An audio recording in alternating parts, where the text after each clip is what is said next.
हरे कृष्ण कृष्ण कृष्ण हरे हरे, हरे राम राम राम हरे हरे। आप सभी भक्तजनों का भगवत ज्ञानानंद में स्वागत एवं अभिनंदन है।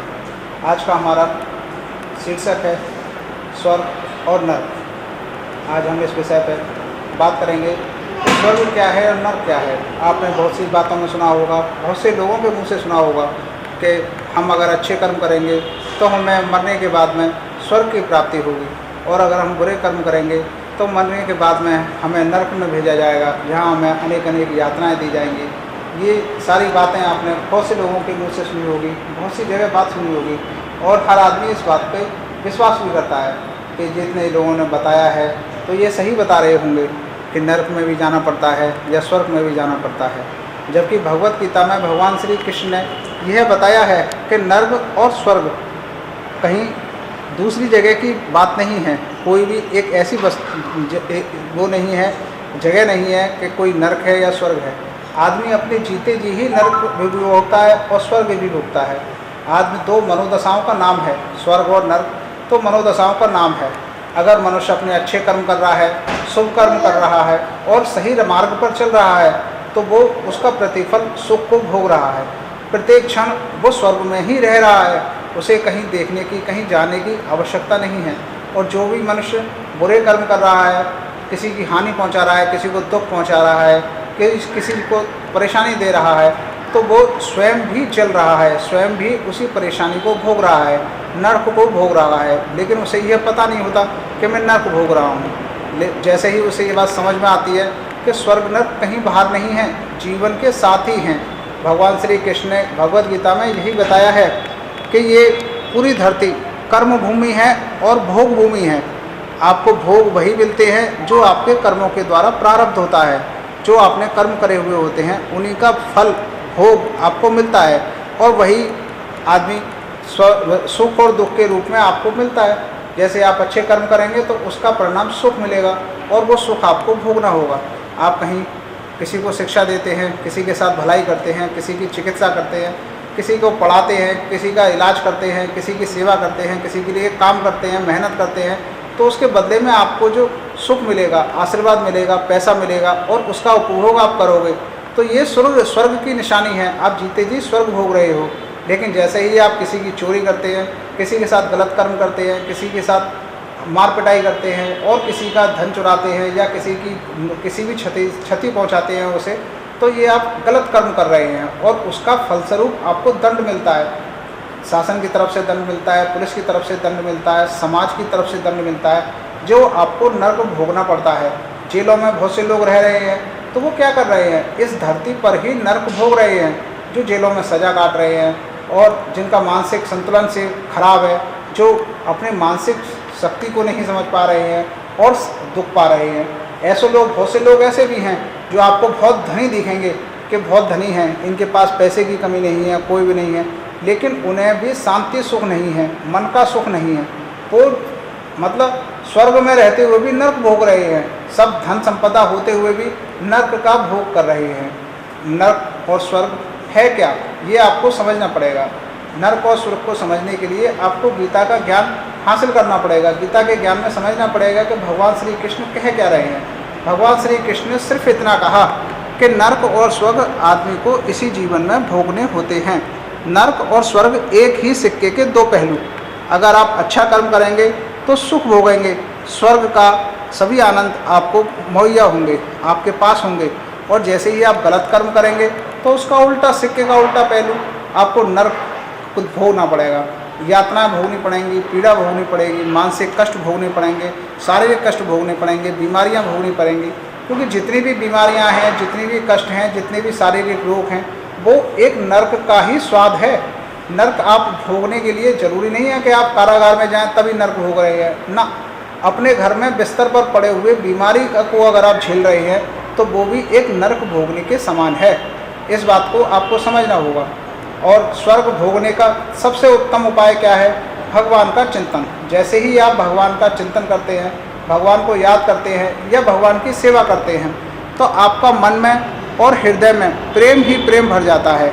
और जैसे ही प्रेम का अंतःकरण में आगमन होता है, जैसे ही प्रेम मनुष्य का जागृत होता है, तत्क्षण वो स्वर्ग में ही पहुंच जाता है। स्वर्ग उसके चारों ओर निर्मित हो जाता है, और जब वो खाता है तब भी स्वर्ग में होता है, जब वो सो रहा है पी रहा है तब भी स्वर्ग में हो रहा है। हर समय उसका मन प्रफुल्लित रहता है, आनंदित रहता है। आनंदित रहने का नाम ही स्वर्ग भोगना है। स्वर्ग भोगने का मतलब ये नहीं कि आप कोई विशेष जगह पर पहुंच जाएं और विशेष आपको सुविधा मिल जाए, गलत। अपने मन में आनंद की अनुभूति कर लेना ही स्वर्ग को पा लेना है। इतनी सी बात है। भगवान श्री कृष्ण ने यही बताया है कि जिसके मन में आनंद है, जिसके हृदय में भगवान का सुख है, जिसके हृदय में भगवान का प्रेम है, उससे ज़्यादा आनंदित कोई व्यक्ति है ही नहीं। वो तो स्वयं इंद्र के समान है जिसने भी इस चीज़ को जीत लिया।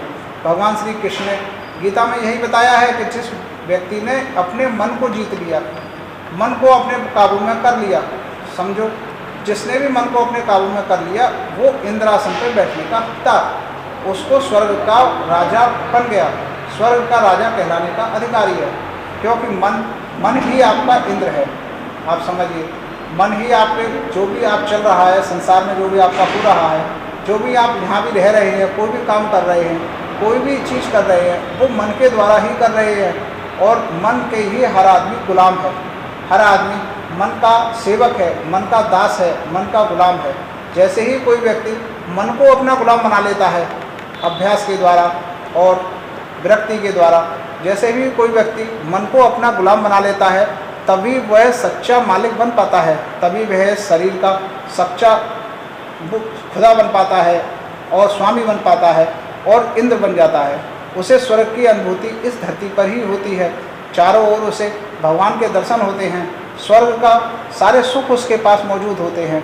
जितने भी आप महात्मा देखो, जितने भी आप सन्यासी देखो, आपको लगेगा कि सन्यासी बड़े कष्ट में है, बड़ी परेशानी में हो रहा है, इसके पास रहने के लिए नहीं है, खाने के लिए नहीं है, पीने के लिए नहीं है, इसकी कोई बैंक बैलेंस नहीं है, कोई गाड़ी नहीं है, लेकिन फिर भी वो अपने मन में आनंदित होता है, मन में प्रफुल्लित होता है और स्वर्ग में ही रहता है और स्वर्ग में ही वास करता है। ये बात किसी को दिखती नहीं है। जिस व्यक्ति को यह बात दिख जाती है कि स्वर्ग और नर्क सिर्फ मनोदशा का ही परिणाम है। अगर आपको ये हर समय फील हो रहा है कि मैं दुखी हूँ, परेशान हूँ, कष्ट में हूँ और मेरे कष्टों का कोई अंत नहीं है और मेरे जीवन में कष्ट है, कष्ट के सिवाय कुछ है नहीं, तो वही आप दुख भोग रहे हैं, वही आप नर्क भोग रहे हैं, स्वर्ग नहीं भोग रहे। जैसे ही भगवान अपने सारे कर्मों को और सारे अपनी चीज़ों को भगवान को समर्पित कर देता है और भगवान को ऊपर निर्भर हो जाता है, तभी वो पाता है कि तत्क्षण वो स्वर्ग में आ गया और भगवान के सानिध्य में रह रहा है। क्योंकि जो भी व्यक्ति भगवान की शरण में और भगवान के सानिध्य में रहेगा वही स्वर्ग का सच्चा मालिक है, सच्चा हकदार है और उसका यह स्वर्ग उससे कोई भी व्यक्ति छीन नहीं सकता।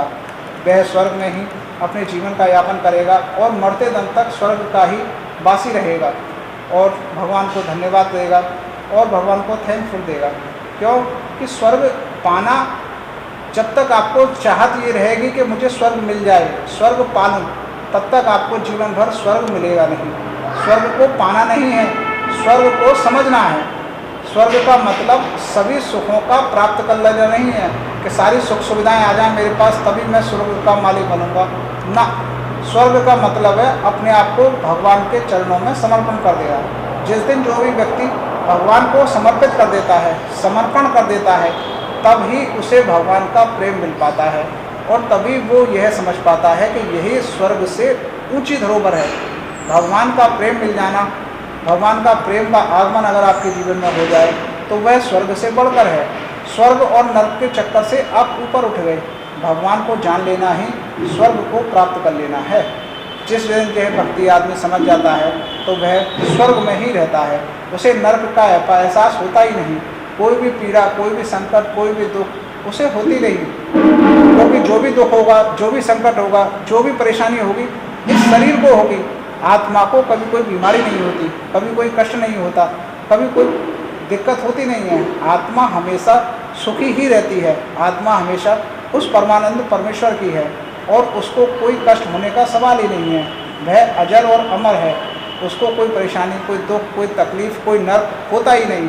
इस बात को जिस दिन आदमी समझ जाता है कि हम आत्मा स्वरूप हैं, जब आत्मा को कष्ट नहीं होता तो हमें किस प्रकार कष्ट हो सकता है। जो भी कष्ट होता है केवल शरीर को होता है। और जैसे ही ये आदमी अच्छे अपने कर्म शुरू कर देता है और भगवान को समर्पित करके अपने भगवान की सेवा में लगता है, तो उसके शरीर के मन के सारे कष्ट दूर हो जाते हैं और स्वर्ग का वासी होता है, स्वर्ग को प्राप्त करता है। जीवन भर स्वर्ग में रहकर स्वर्ग की अनुभूति कर भगवान के चरणों में जाता है, भगवान के धाम को जानता है। अतः हम सभी भक्तों से यही बात कहेंगे कि स्वर्ग और नर्क कोई मरने के बाद मिलने वाली वस्तु नहीं है या मरने के बाद मिलने वाला स्थान नहीं है। जीते जी ही मनुष्य इसी धरती पर स्वर्ग का भी अवलोकन करता है, स्वर्ग में भी रहता है और नर्क में भी रहता है। अगर वह अच्छे कर्म कर रहा है तो स्वर्ग को भोगेगा और बुरे कर्म कर रहा है तो नर्क को भोगेगा। नर्क और स्वर्ग कहीं बाहर नहीं है, भगवान की बनाई इस दुनिया में ही है। इस बात को आप समझें, गीता का ज्ञान प्राप्त करें कि हम भगवान के प्रति कैसे समर्पित हों, कैसे समर्पण हों। प्रेम का आधार ही समर्पण है। जैसे ही प्रेम का जागरण मनुष्य के मन में होता है, अंतःकरण में प्रेम का जागरण होता है, भगवान का साक्षात्कार होने लगता है, भगवान का सानिध्य मिलने लगता है, भगवान का एक अनोखा रूप उसके जीवन में उतरने लगता है। चारों ओर खुशहाली खुशहाली दिखती है, चारों ओर सुख ही सुख दिखता है, हर जगह खुशहाली और स्वर्ग का वातावरण ही अपने आप निर्मित हो जाता है। स्वर्ग के वातावरण बनाने के लिए आपको कुछ करना नहीं है। बाहर की आडंबर की चीज़ों को इकट्ठा करके आप समझो मैं अपने घर को स्वर्ग बना दूँ, बना नहीं सकते, क्योंकि कभी भी स्वर्ग की अनुभूति करने के लिए आपको अपना मन से उसके लिए तत्पर होना पड़ेगा। मन में भगवान का भाव, भगवान का चिंतन करना होगा। जैसे ही आप भगवान का चिंतन करेंगे, आपकी झोंपड़ी भी आपको स्वर्ग लगेगी। और अगर आपके मन में भगवान का चिंतन नहीं है तो आप महल में रह रहे हो, वह आपको कोई सुख नहीं दे पाएगा, हमेशा एक तृष्णा देगा, एक परेशानी देगा। अच्छे से अच्छे बेड पे बंदे को नींद नहीं आती, आदमी को नींद नहीं आती। क्यों? कि उसका मन प्रफुल्लित नहीं है, भगवान के प्रेम से भरा नहीं है, खाली है। और यह खालीपन उसे हमेशा तरसाता रहता है, भटकाता रहता है कि इस खालीपन को भरो, इस खालीपन को भरो।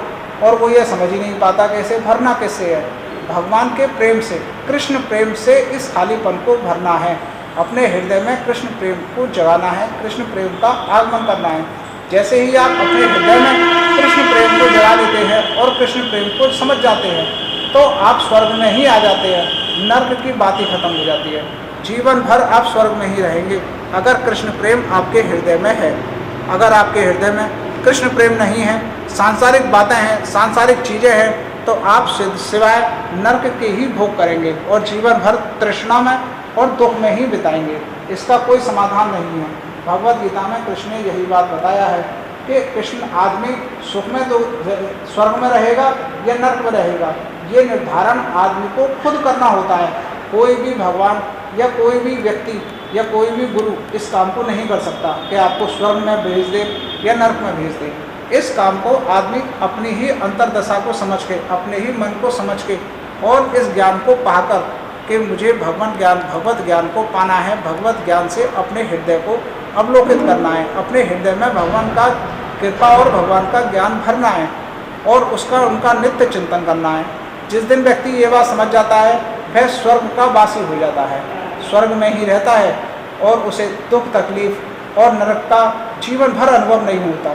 और इस स्वर्ग के लिए वो भगवान को कोटि कोटि धन्यवाद देता है, बारंबार प्रणाम करता है, दंडवत लगाता है और भगवान के लिए भगवान को नमस्कार करता है। अतः हम सभी भक्तों से यही कहना चाहेंगे कि स्वर्ग और नर्क के चक्कर में पड़ना कि हम मरने के बाद स्वर्ग या नर्क में जाएंगे, गलत है।